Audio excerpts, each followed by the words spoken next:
We'll try to get back to her. She's in Nevada, of course.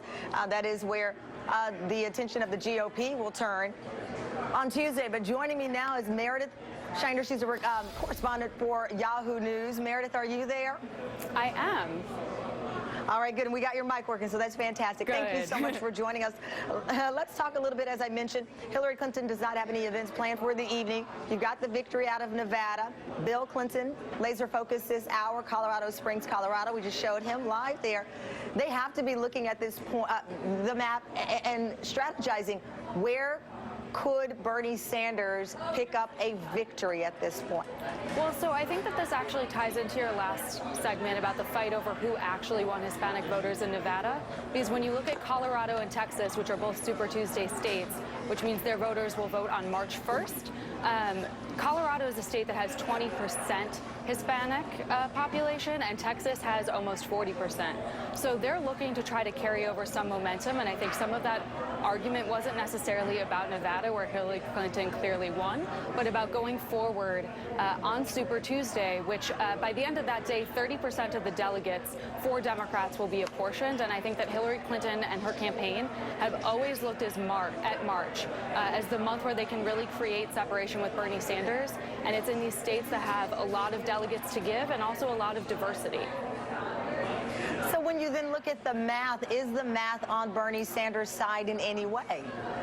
Well, I think that one of his problems is that he has been raising a lot of money lately, but his campaign wasn't always like that. So when you have Hillary Clinton and all of her resources, she's really been building a national infrastructure. She's been preparing for these days, you know, when you have 10 states that are voting, and I think that she's going to do very well on Super Tuesday. Vermont is one of the states that's voting on Super Tuesday, and I think you could see Bernie Sanders win there. But in a lot of those states, a lot of them are in the South. A lot of them, the Democratic Party tends to trend a little bit more conservative, and I think that she's positioning herself to do well. It's a completely different primary campaign when you take the focus from a set of few states like Iowa, New Hampshire, Nevada, South Carolina, and you open up to the map to dozens of states by the end of March. Did it hurt the Sanders campaign to focus a lot on his strength as it relates to caucuses? I mean, that was some of the reason that they had some confidence yesterday going into Nevada, because they felt that they'd figured out the caucus system, and he has the momentum. He has the excitement on this side of the election. Well, I think that their hope was, look, they outspent Hillary Clinton in Nevada 2-1 on ads in that final week leading up to the Nevada caucuses. And I think that their great hope in this primary was really to drag it out and to continue to build momentum in these early states, and to hope that would carry over and energize voters nationally, because they know that they're up against a campaign juggernaut, someone who has, again, unlimited resources, super PACs behind her, infrastructures in different states. And so they really needed to do well in Nevada, knowing that they were polling down in South Carolina, to build up some of that momentum. I still think that he's going to get a significant chunk of votes in some of these states, but it's going to be very difficult, and it was always going to be difficult for him to win this primary, given the sort of establishment support that was behind Hillary. Is there anything that can happen in South Carolina that Bernie Sanders will be able to hold on to next weekend? So, you know, I think that they can continue to try to turn out young voters.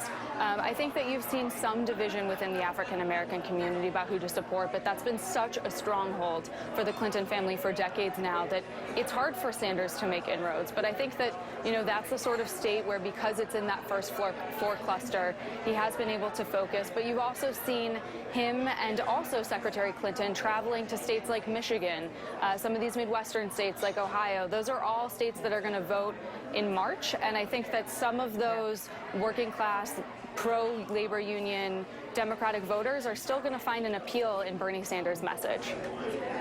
Because the math gets difficult for him, and it's hard to see where he could pull out a big win other than his home state of Vermont, even though his campaign certainly pushes back hard against that. They see the potential victory in Minnesota. They also point to Virginia as well.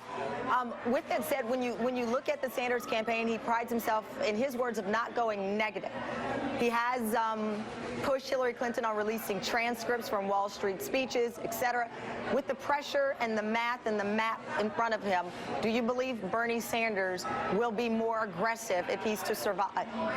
I think one of the features of his candidacy actually has been that he's been extraordinarily consistent on his message. If you looked at his speech yesterday in Nevada, I think he continued to hit home on the core values of his campaign, talking about a fairer, more living wage, talking about some of these economic issues, talking about Wall Street and being able to rein in the big banks. He doesn't really tailor his message for what state he's looking at. So I think he'll continue to try to draw policy contrast against Hillary Clinton, but I don't know that you're going to see him do a significant shift away from what his core message has been, because that's what he's done in every state, regardless of what, you know, the voter demographics look like in that state, because I think that he genuinely believes that there is an appeal to his message in all voters. They just haven't familiarized themselves with him or his message. All right, Meredith, thank you so much for your time. Great pleasure having you on.